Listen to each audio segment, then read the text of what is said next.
मन होइया मर जाए सखी माहुर के शीशी पी को। मन होइया मर जाए सखी माहुर के शीशी पी को।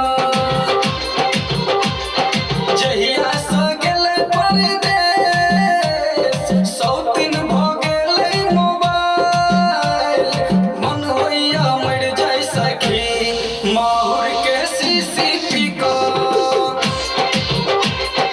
मन होइया मर जाए सखी माहुर के शीशी पी को। कार्तिक सुने सखी सासुर के दुख जेठ गोतनी कहैया बाजिन गए।